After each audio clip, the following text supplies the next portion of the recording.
Hey guys, John G.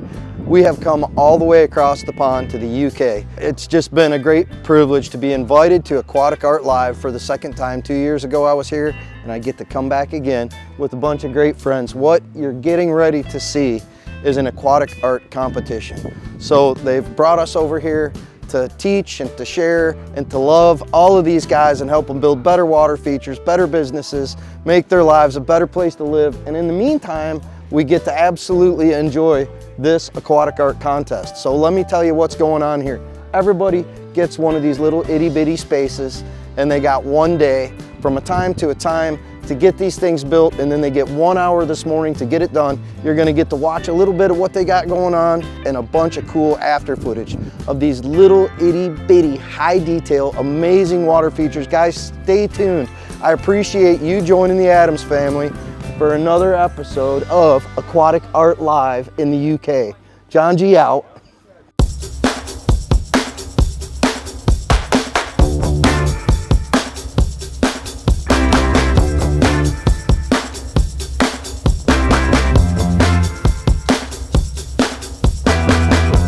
My inspiration for this was I just like a natural looking feature. Keep it nice and simple really, especially with the size and stuff. I knew it was going to be tricky, something I'm not used to, this sort of size too much.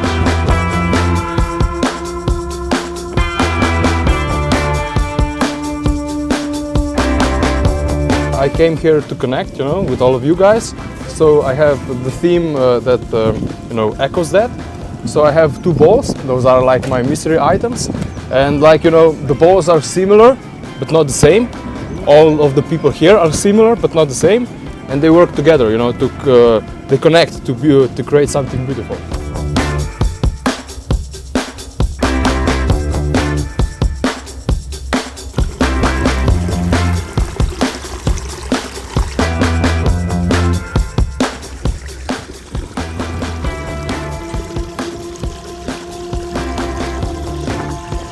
I think that's part of what nature's about. Like, you have to really look properly to find all the little bits and pieces. So I want to have like a secret falls or a secret trickle that you can only see from behind, or like from the side. I really want to kind of accentuate the beauty of nature, really.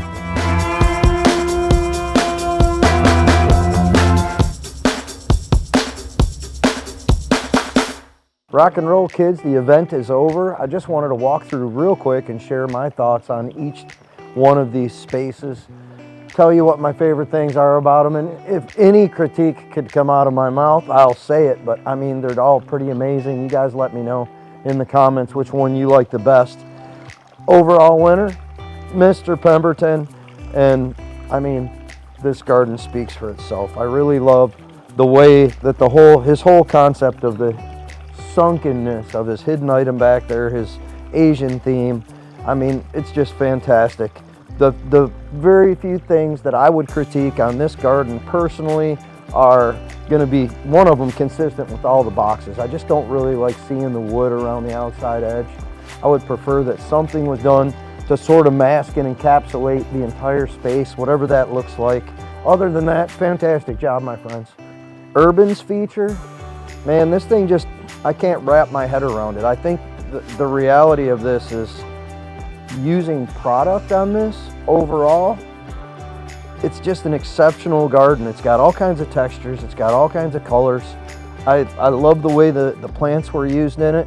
This especially is one of my favorite things, the way the earth just sort of spills down into the bowl and the different sizes of aggregate. I saw him out there searching the other day, looking for different size stones that he could mix into here so that it just wasn't all one size and color of gravel. He did a lot of work. He was very meticulous, very detail oriented, and one of my favorite things was the night lighting on this. Just this whole front of this bowl just shimmered so beautifully when we came out here after dark. I just can't imagine that anybody wouldn't be happy to have this in their garden space. Great job, Urban. Kyle's feature, this whole log across the front, I gotta be honest, it was bold.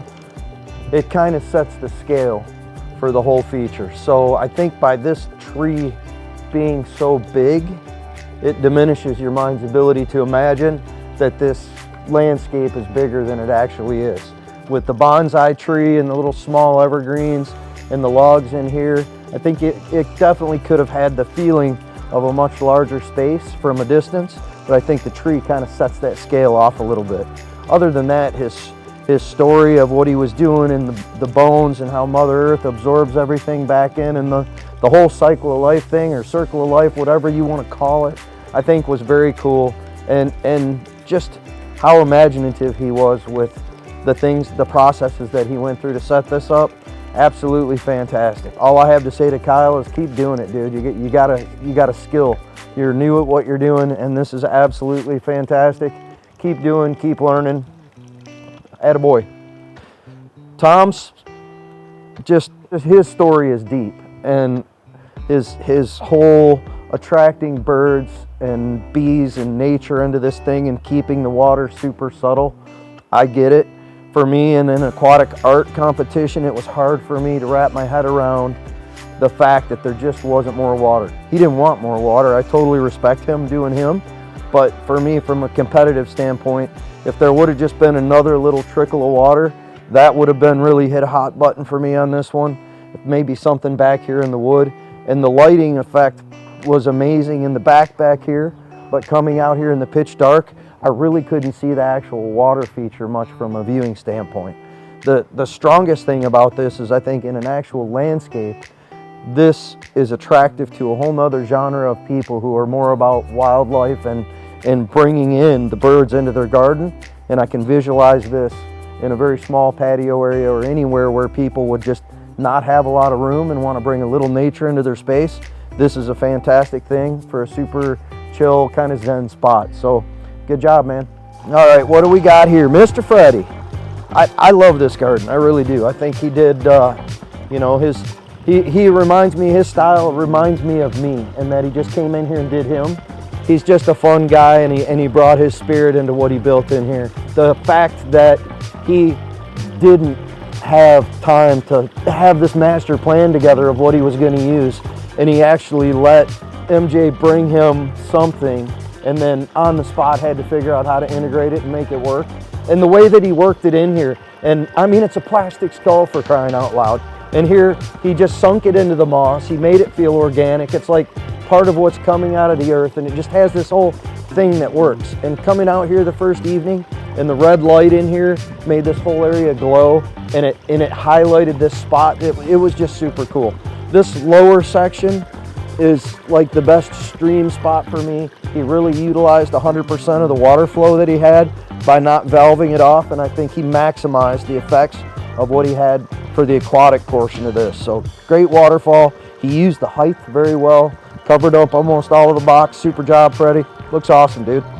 Luke's waterfall was my absolute favorite. The way that he put this, and I was here a couple years ago and saw Mikey build with this rock, and I just appreciated that, you know, his whole story about how it came from up in Scotland, and that's the way the rock formations look. And I love when builders are actually trying to replicate something from nature, and I think Luke came back in here with that same kind of mindset to create that feeling.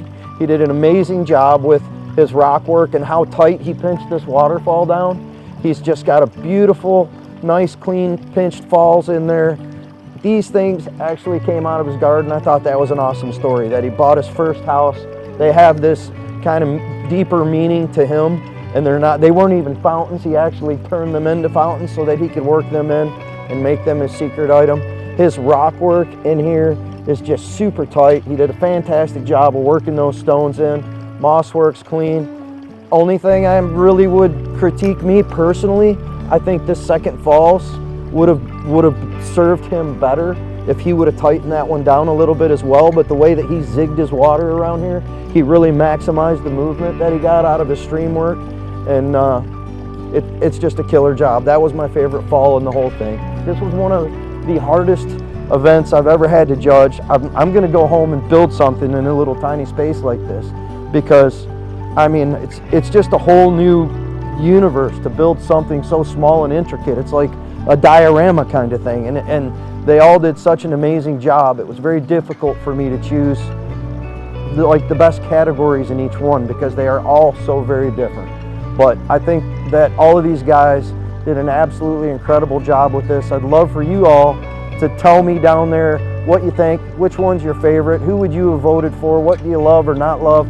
Just give them some love down there in the comments, and let all of the artists know what they think. If you guys are watching our video, I just want you to know, whether you won something or didn't win something, all of these are absolutely amazing gardens, and I think you guys are all in the right place doing the right thing. So keep on building amazing art, keep on doing you. I appreciate all of you guys letting me come over here and be part of all this whole magic event called Aquatic Art Live. John G out.